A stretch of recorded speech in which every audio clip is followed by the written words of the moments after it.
Merhabalar, welcome to this conference. I have been invited here today to speak to you about olives and olive oil on both sides of the Aegean Sea. Olive cultivation, with its annual work circles and slow alternation between high yield and low yield years, has left its mark on the rural landscape of the Aegean coasts and islands. 80% of Turkey's olive trees are today located in each Aegean coast.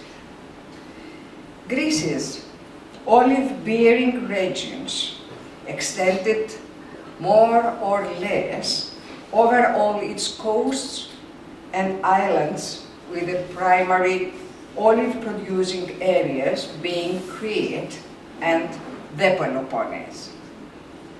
Areas there are also in olive areas.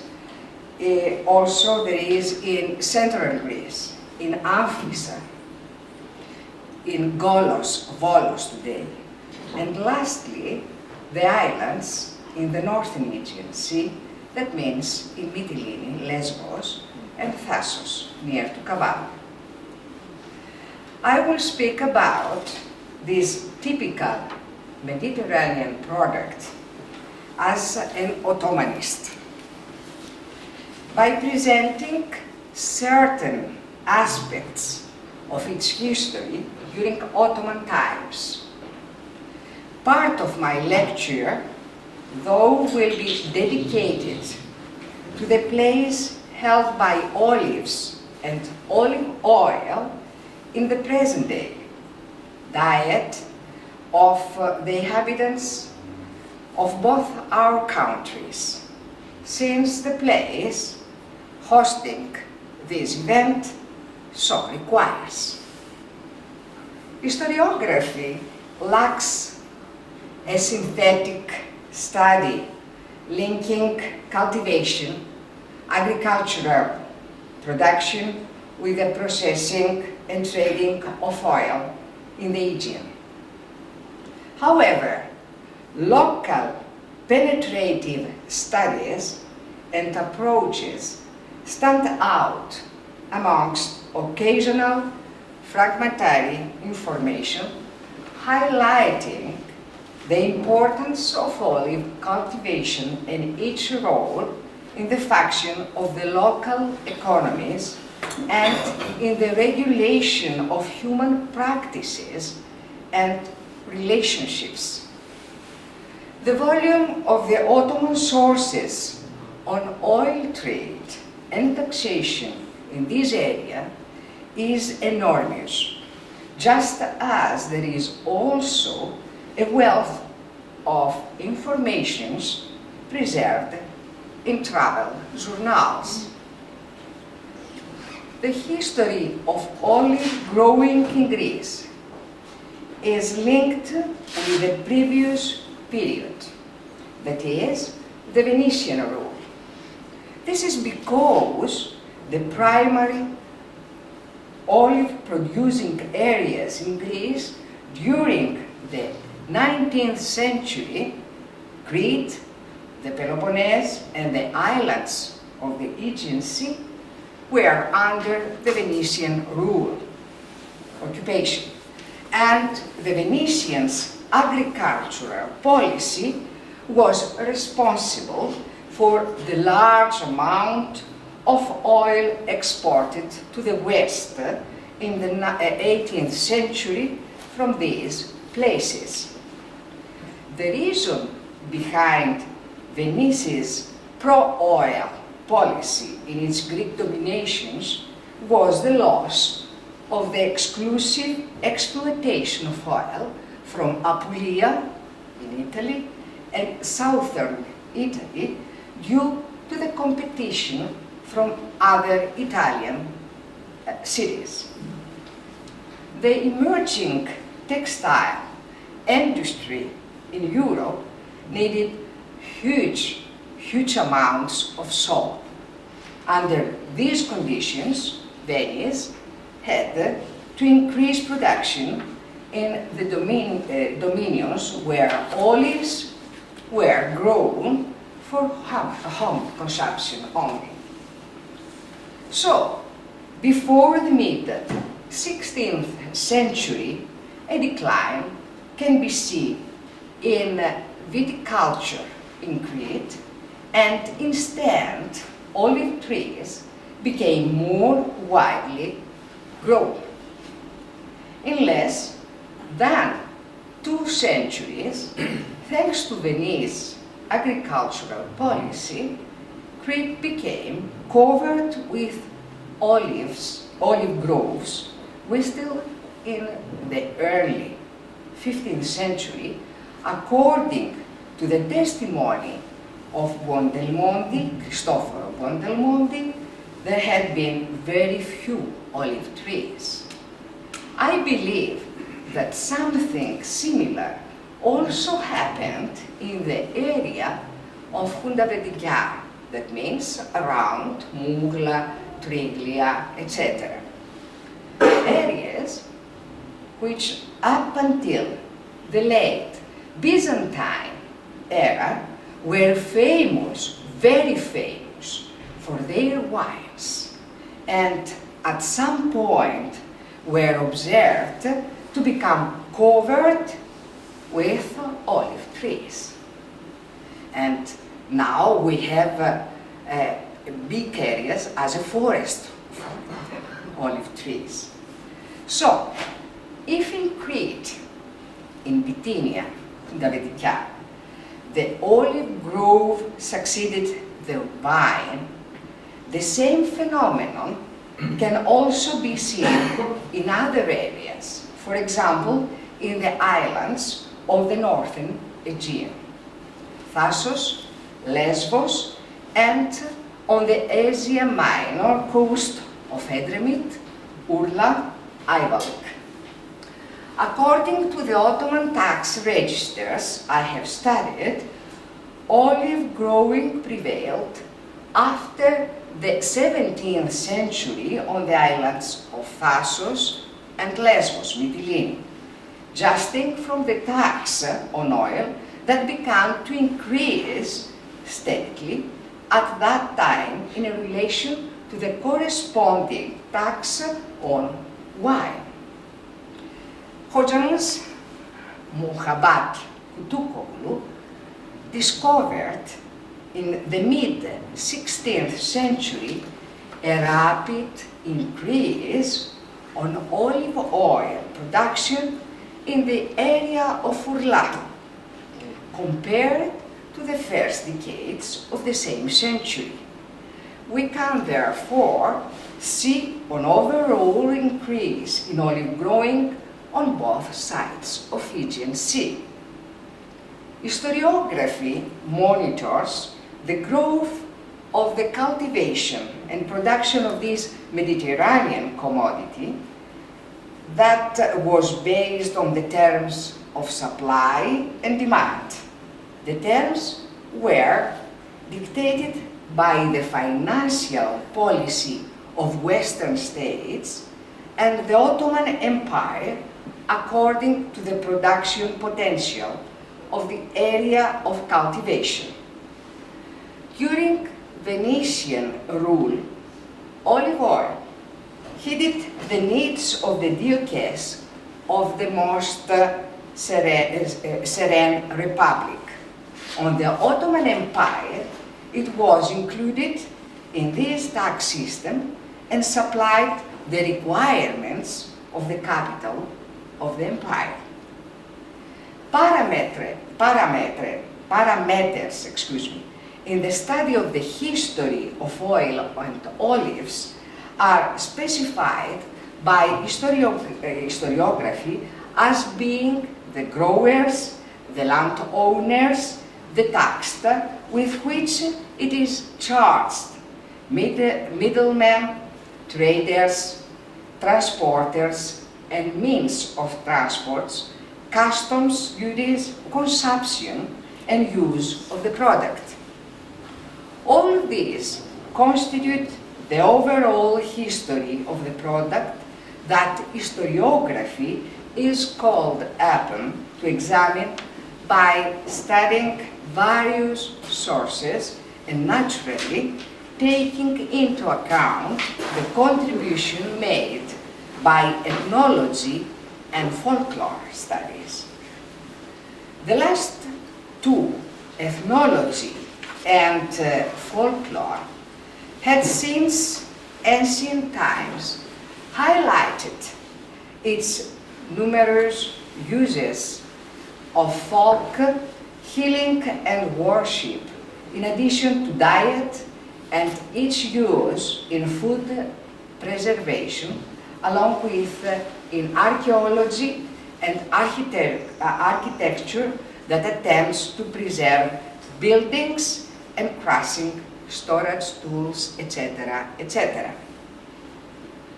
In Ottoman times, oil was taxed on one hand as a product, that is, with the teeth, which varied according to the area, and on the other hand, as an export, burdened with customs, duties, and taxes. I must mention that taxation was hither in the primarily oil-producing areas, for example, in some special areas in Peloponnese.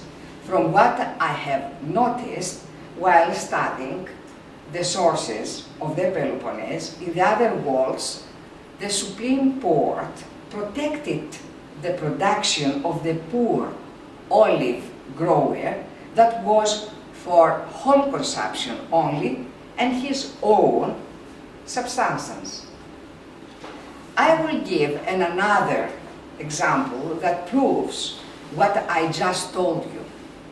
In Mytilene, in Lesbos, according to the tax legislation, Kanuname, of the beginning of 18th century, on exported oil, we see that Muslims paid 12% and the unbelievers, Gairi Muslim, only 4%. The proportions of the tax reveal that Muslim inhabitants must have been the main producer of oil in this island. And indeed, only after the Tanzimat did the situation change. Until then, the olive groves of Lesbos were owned by Muslims. We read also in the same tax legislation of Mytilene that the Ottoman state did not demand the payment of a tithe for olive trees located in fields where cereals were grown, on which were gardens.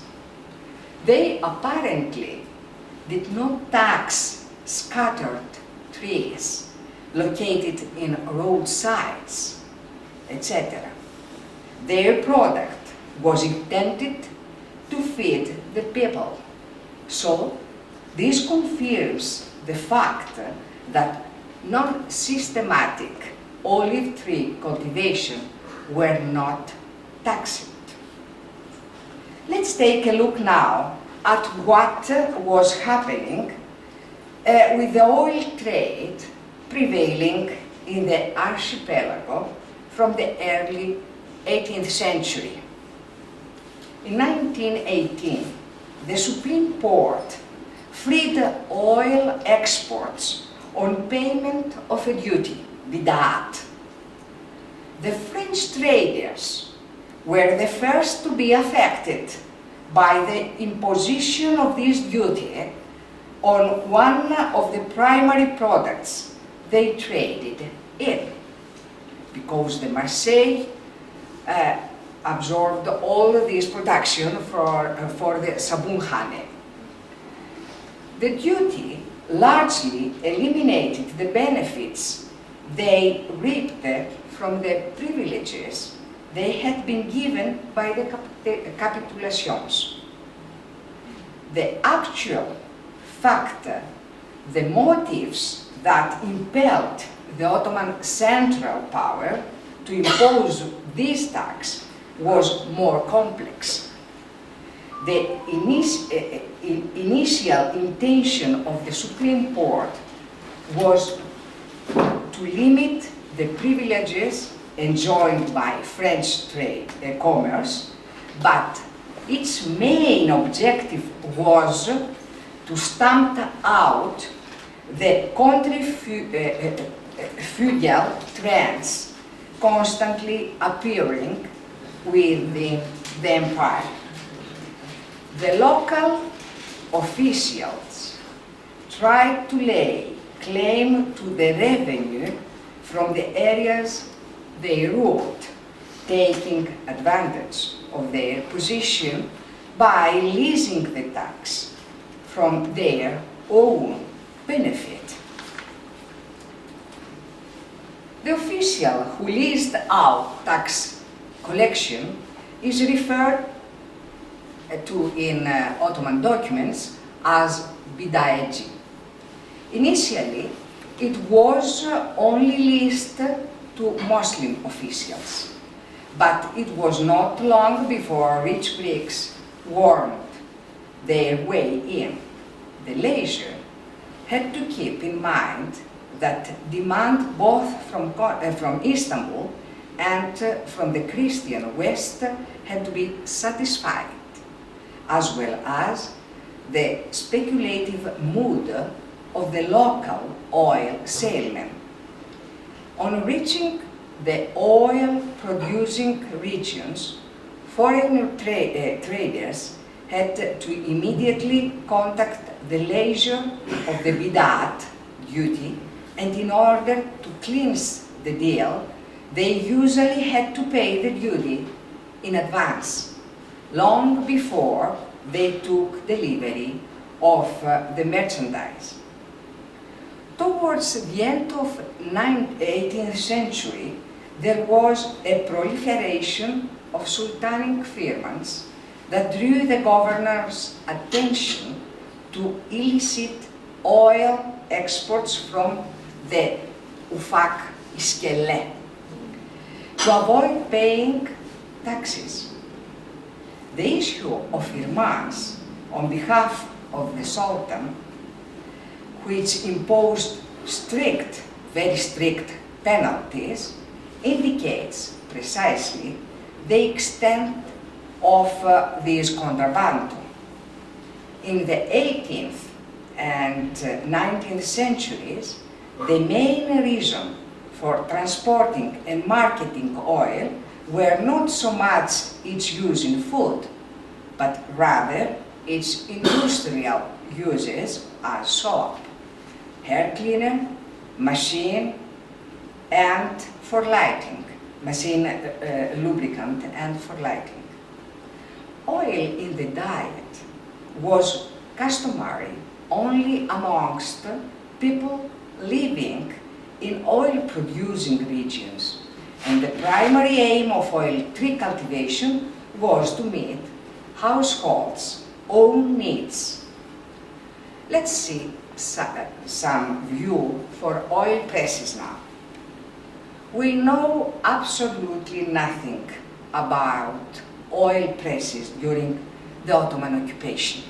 We don't know the numbers, we don't have many data. The Ottoman registers from Mytilene helped create, for the very first time, a database on the island's oil presses in the 16th and 17th centuries.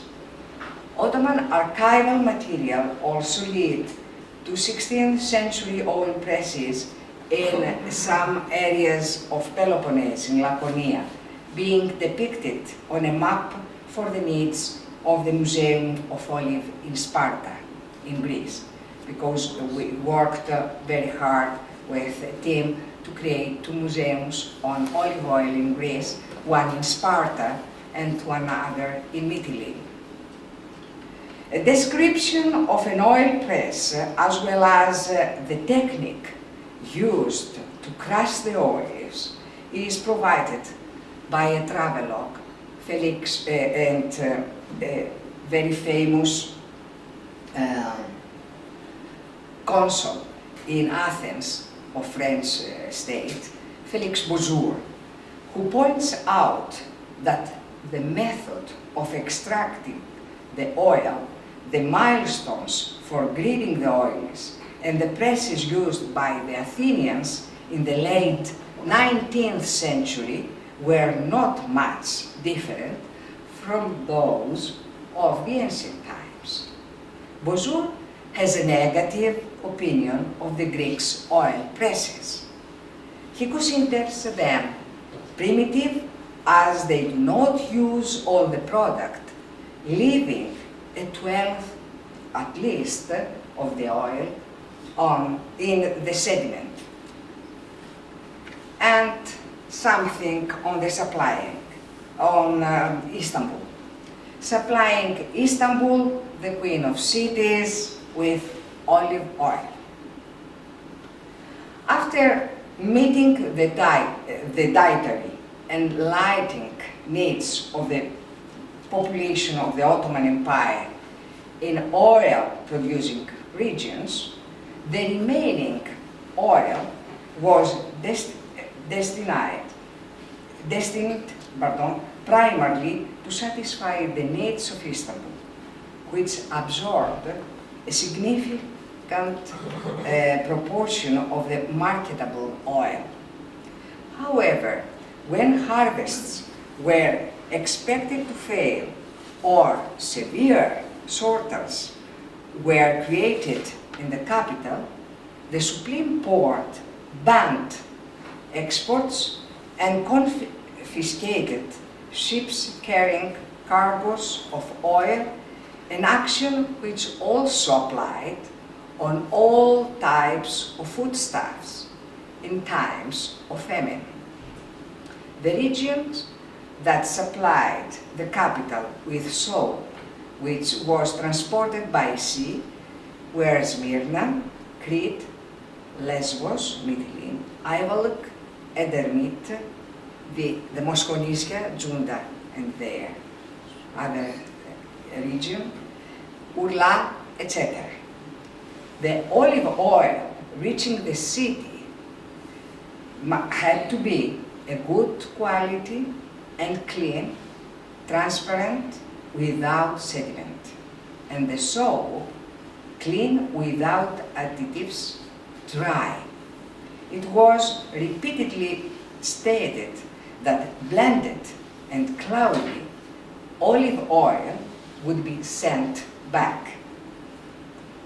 As I can only selectively give some aspects of the history of oil in Aegean in a lecture of this kind, I think it would be worthwhile to spend a little time on the case of Ayvalık and Mosconesia, Junda. Ayvalık, with its almost exclusively Greek population, owed its wealth and cultural development to oil production. Tradition says that olive cultivation was brought to Ayvalık by Rooms of Mytilene in the 18th century. The first quarter of the 19th century, the population of Ayvalık is estimated to have numbered about 25,000, and more than 100 oil presses and 25 oil mills were recorded, producing about 1 million okas of oil per year. A large proportion of this production was absorbed by Thrace, Macedonia, and Russia. At this time, olive groves in Ayvalık occupied an area at about 60,000 dönüms. 1 century later, according to the census of the 1909, the olive groves had extended at 80,000 dönüms, and their annual production reached 15 million okas of olives. An Ottoman source from the late decades of 19th century records about 900,000 olive trees in Ayvalık and its corresponding areas. Mosconesia competed with Ayvalık with large expanses of olive groves, many of which belong to the monasteries. Following the population exchange and the departure of Rum inhabitants from the area, the tradition of olive growing was continued as a large number of Turco-Cretian refugees with experience of olive growing from their homeland, Crete, settled in the area of Aegean, Mosconesia, Ayvalık, etc. Next to Ayvalık stood the oil-producing Edremit. The wealth of those olive groves was described by Rum refugees in this line: Edremit, altın, keremit. Bir taraftan balakar, bir taraftan yağakar. The tiles of Edremit are golden, that means rich families. From one side flows honey, from the other oil. The olive groves of Edremit today stretch over the slopes of Mount Ida, starting from Behram Kale, Assos, and reaching as far as Ayvalık. Edremit could be described as the land of olive after the mid of 18th century and reached its peak in the early 19th century. Suraya Farocki studied the mechanism of the accumulation of wealth and political power in the hands of local rulers in the Ottoman Empire, presented the example of Muridzadeh Haji Mehmet Ayan from Edremit in the early of 19th century. A rich olive grower, he owned a total of 20,000 trees, whose value equaled of 50% of his known property. A soap maker and supplier to the Imperial Naval Yard, he produced 100,000 liters of oil per year, just from his own personal olive trees. Grain merchant, tax collector, lender of money to tax-paying Reya, and administrative leaders, instead of the song, lent, he collected olives and oil in repayment. A tactic,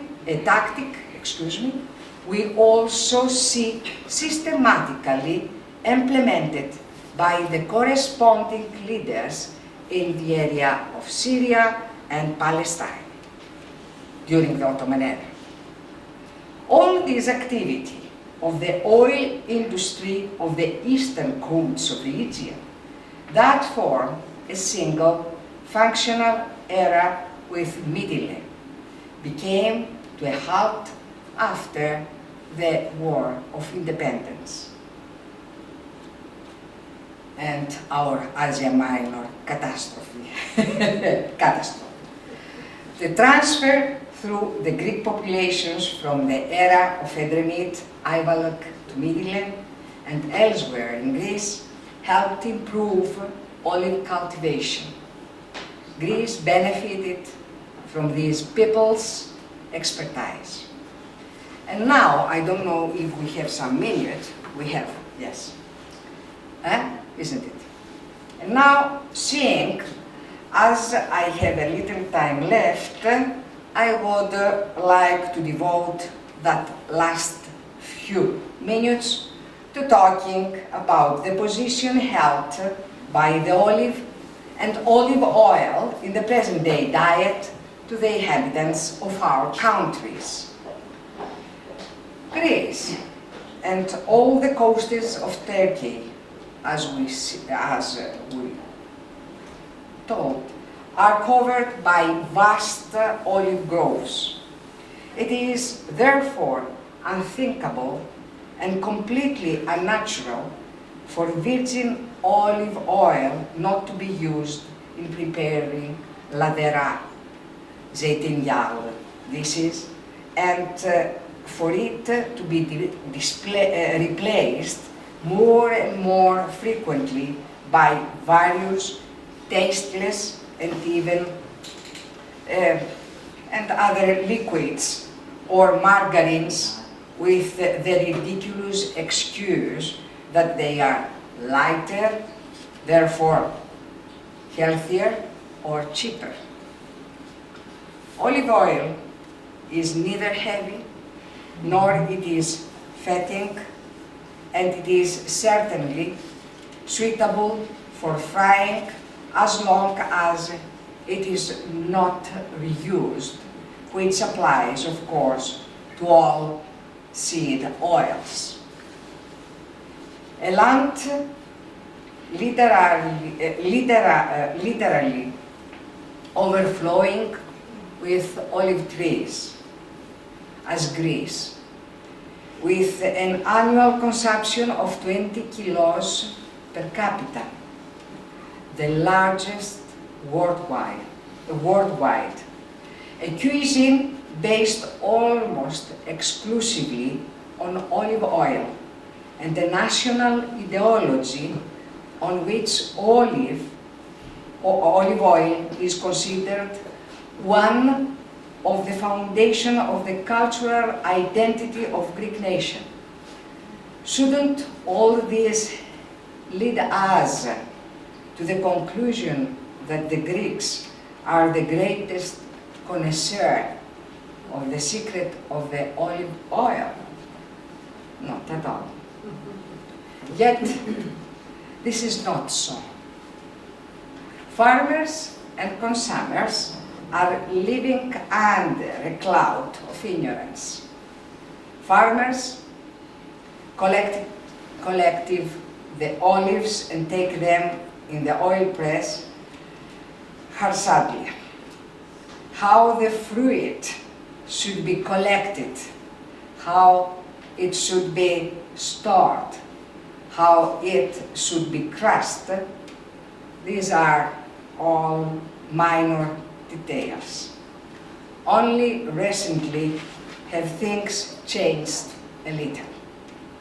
On the other hand, consumers do not realize that olive oil has an aroma, a flavor, a fresh taste.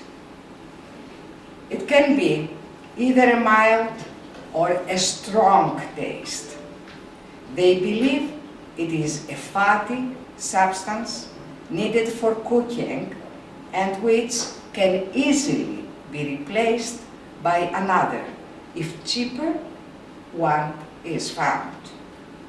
We unfortunately cannot tell the difference between good and bad olive oil, and few people can distinguish good quality olive oil. In Greece, we can no longer find that wonderful Greek salad with fragrant golden hued olive oil growing the rib tomato and feta cheese, beyaz peynir, sprinkled with oregano and sunny black olives. Lemon and olive oil sauce and vinaigrette on salads are more and more frequently being replaced by dips. Strange, sugary, thin sauces based on mayonnaise, flavored with essence that hide the true taste of the salad. Those perfect French fries on olive oil. I remember my grandma. Soft in the middle, but crispy in outside. Sprinkled with salt, thyme, oregano, and some cheese. Only rarely now can they be found in some family Sunday lunch. Who is going to cut up the potatoes, dry them, sprinkle with salt and fry them in hot oil till gold? We live in the era of the pre-fried potato, not only in restaurants, but also in our homes.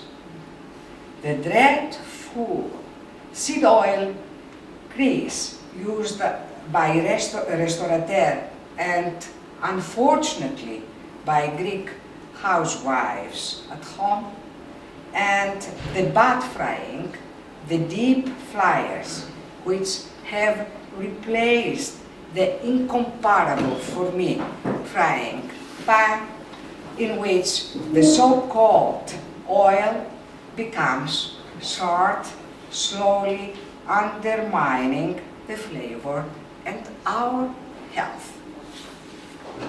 Greek moussaka has also lost flavor with the pre-fried and badly fried potatoes that are used.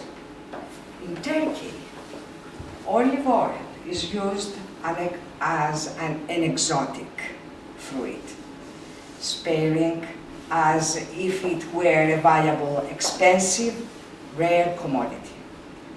Olives in many varieties can always be found on the Turkish breakfast table. In Greece, we have banished them from our breakfast, unfortunately, because the olive to the Greek means poverty. We forget that our country and your country and our country are covered with thick, vast olive groves, and that ladera in Greek, zeytinyağlı in Turkish, were all too clearly created around the olive and its oil. I believe that our nation's ignorance of the incomparable, flavorsome charm of oil and its secrets is remarkable. I believe that the time has come for us to return to the culture of the olive and oil, the product with the longest history in the area of Aegean Sea. Thank you.